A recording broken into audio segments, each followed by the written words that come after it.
Hola amiga, ¿cómo estás? Te mando un abrazo.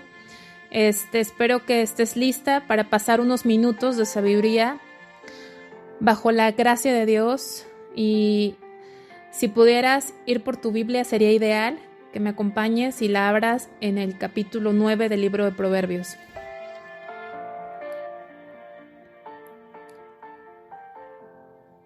Espero que estés lista.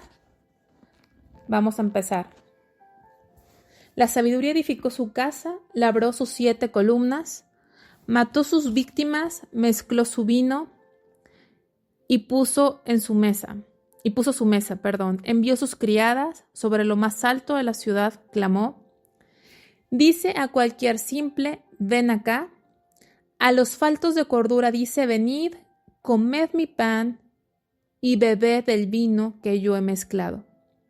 Dejad las simplezas y vivid, y andad por el camino de la inteligencia.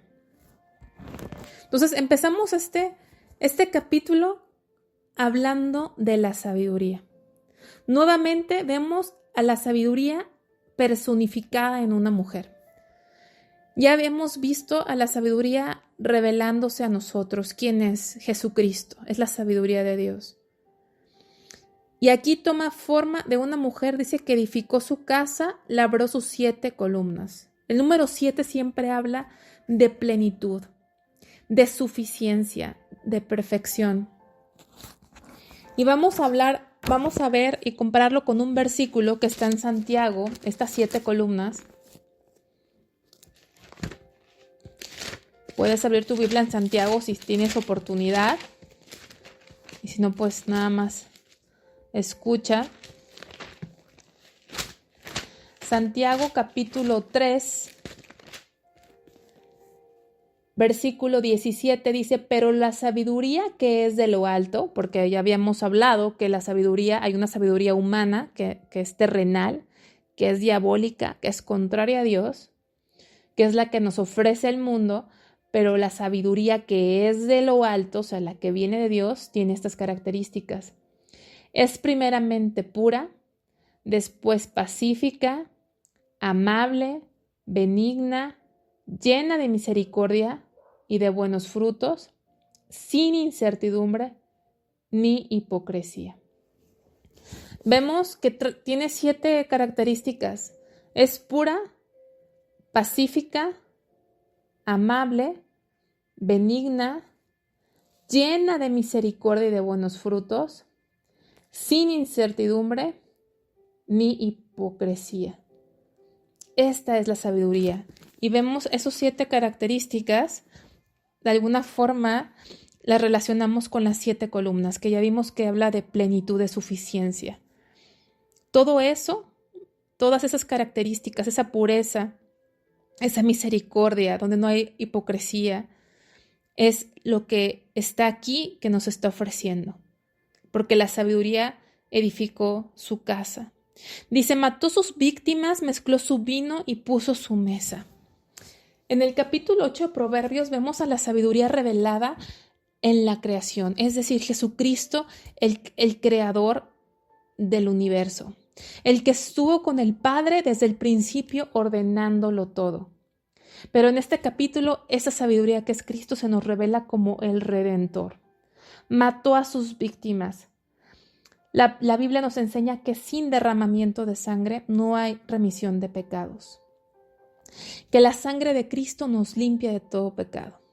Que podemos acercarnos a Dios por el sacrificio de Cristo. ¿Por qué? Porque el pecado merecía ser castigado. Porque un juez justo no puede dejar el pecado ahí nada más y que se siga cometiendo el pecado y que el culpable no sea castigado. No, el juez justo castiga el pecado y Dios es el juez justo. Y porque el pecado merece la muerte, porque el pecado merece el castigo, Cristo vino a pagar ese castigo. Y es por su sacrificio que podemos regresar o entrar en comunión con Dios. Y es por su sacrificio que podemos experimentar una vida nueva, que podemos experimentar el perdón de nuestros pecados, la limpieza de nuestros pecados y el poder de vivir una vida libre de pecado. Entonces, cuando habla de mató sus víctimas, tenemos que entender que la única víctima que ha existido en toda la historia del universo ha sido uno, y ese es Cristo. ¿Por qué? Porque Él ha sido la única persona que ha existido en este mundo que ha sufrido sin causa. Es la única persona en toda la historia de la humanidad que ha sufrido y ha padecido sin merecerlo. ¿Has escuchado que hay gente que dice, es que yo no merezco este sufrimiento? No, mereces ese sufrimiento y más, porque hemos vivido de una forma que no agrada a Dios. La única víctima verdadera es Cristo, y Él se dio por nosotros. Él se entregó por nosotros. Él pagó por tu culpa y por mi culpa, y por su sacrificio es que podemos entrar al Padre. Y Él nos invita y se revela no nada más como creador, sino como redentor. Mezcló su vino y puso su mesa. En esta casa que se nos narra, aquí vemos que hay redención, vemos que hay banquete, hay abundancia, hay gozo. El vino también tipifica el gozo. Dice, envió sus criadas sobre lo más alto de la ciudad, clamó. Criadas, aquí vemos mujeres que le sirven, y yo creo que no son nada más que los siervos y siervas de Dios, ministros de Dios, personas que algún día comieron de este banquete, personas que un día eran simples pero fueron perdonadas, fueron instruidas por Dios y ahora son siervos y siervas de Dios. A ellos les manda, ¿verdad?, que vayan a lo más alto de la ciudad. Dice a cualquier simple, ven acá. El llamado de Dios no es a las personas que se creen justas, no es a las personas que se creen buenas. Si tú crees que eres buena, que más o menos llevas una vida más o menos o llevas una vida mejor que los demás, va a ser muy difícil. Esta invitación es para los simples, o sea, para las personas que se impresionan fácilmente, que se dejan llevar por la corriente, las personas que se descarrían. Si tú eres simple, este llamado es para ti. Dice, ven acá. A los faltos de cordura dice, venid, comed mi pan y bebed del vino que yo he mezclado. Yo mismo he mezclado el vino que yo he preparado para ti. Ven y come. Ven y come y toma de este vino. Ven y toma de la sangre que yo he derramado. Y no que tú la tomes físicamente, sino que esa sangre que Jesucristo, el Hijo de Dios, derramó, es para limpieza y perdón de tus pecados, para una transformación de vida. A tal grado tiene poder que dice en el versículo 6, dejad las simplezas y vivid y andad por el camino de la inteligencia. Dejad las simplezas y vivid. Nos hace un llamado, si eres simple. Te estoy llamando a ti, no estoy llamando al que se cree bueno, no estoy llamando al que tiene una vida según él intachable, estoy llamando al que es simple pero reconoce su necesidad y te estoy invitando a un cambio de vida, a un cambio de vida que tú no puedes lograr por ti solo o por ti sola, a un cambio de vida que con mi fuerza vas a experimentar. Andar por el camino de la inteligencia. Deja las simplezas y vivid, dice Dios. Porque, ¿sabes? Vivir en pecado, vivir en simpleza no es vida. Hay muchísima gente que solamente existe, pero no vive, no disfruta, porque solamente la verdadera vida, aunque suene ilógico para el mundo, es viviendo una vida de acuerdo a la palabra de Dios. Entonces esa es la invitación a un cambio de vida. Versículo 7, el que corrige al escarnecedor se acarrea afrenta. El que reprende al impío se atrae mancha. No reprendas al escarnecedor para que no te aborrezca. Fíjate, una característica del escarnecedor es que le choca que le digan algo. Como decimos, le repatea, se le revuelve el estómago y le cae en el hígado que alguien le dé un consejo, le dé una instrucción, una corrección, recomendación, exhortación, bueno, ni se diga. Entonces, la manera en que una persona responde a la corrección es un reflejo de su carácter. Tú puedes creerte una persona sabia, pero si no soportas que alguien te dé un consejo o una exhortación, si no lo toleras, probablemente, aunque tú creas no eres sabio, eres escarnecedor, porque esa es una característica del escarnecedor. No soporta ningún tipo de crítica, ningún tipo de consejo. Por eso dicen, ni te metas con él, dice Dios, ¿eh? Así dice Dios, ni te desgastes con el escarnecedor, porque como la misma palabra dice, instruye al necio y se va a hacer más necio. No te vas a ganar más que un enemigo.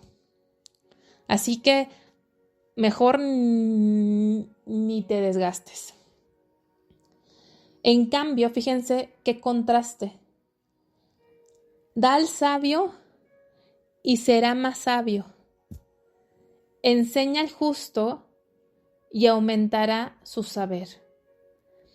Todo lo contrario, el sabio desea aprender más. El sabio desea ser más sabio. Y tanto, dice, corrige al sabio y te amará, versículo 8, da al sabio y será más sabio, enseña al justo y aumentará su saber. En cambio, corriges al sabio y te amará. Al escarnecedor va a ser tu enemigo y toda la vida se va a acordar que le dijiste algo y nunca va a aceptarlo. O va a estar diciendo, bueno, sí, pero la forma en que me lo dijo no se vale y bueno, no. Y al contrario, tú le corriges a un sabio algo, tú exhortas al sabio y te amará, y te voy a decir, el sabio no le va a poner pero a la forma en que se lo dijiste. Si se lo dijiste cantando o se lo dijiste muy serio o se lo dijiste golpeado, no le va a poner pero a la forma en que le dijiste. Te va a amar porque te tomaste el tiempo para hacerlo y porque tomaste el riesgo de a lo mejor perder su amistad o recibir un insulto o hasta una cachetada o qué sé yo, pero tomaste el riesgo y el sabio te amará sin importar la forma en que le corregiste. Esa es una característica de un verdadero sabio. El verdadero sabio no es aquel que piensa que lo sabe todo, porque te voy a decir, no existe en el mundo alguien que sea totalmente sabio. No existe alguien que ya lo sepa todo y que no tenga área de oportunidad en su vida. Todos tenemos área de oportunidad, pero una característica del sabio es que quiere ser más sabio. Anhela ser corregido, fíjate. Anhela ser corregido aunque no lo creas. Quiere cambiar, quiere mejorar. Y sabe que no ve todo lo malo, no lo ve y que necesita de otros ojos que le digan en esto.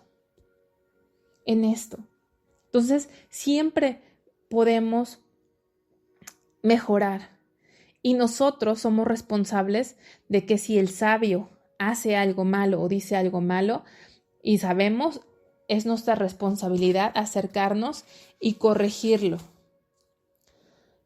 No podemos ser cómplices de un error de un sabio. No podemos ser cómplices de alguien que respetamos mucho porque es muy sabio. Si estamos viendo a la luz de la palabra que hay algún error, alguna situación, necesitamos ir en amor y corregirlo. Y como es sabio, si es verdaderamente sabio, pues nos va a amar. Porque otra vez no hay alguien que lo sepa todo, ni que sea tan perfecto que no necesite corrección. Dice: el temor de Jehová, versículo 10, es el principio de la sabiduría y el conocimiento del Santísimo es la inteligencia. Entonces, puede que haya personas que no tienen una gran capacidad intelectual o a lo mejor no tienen preparación académica, por decir un ejemplo.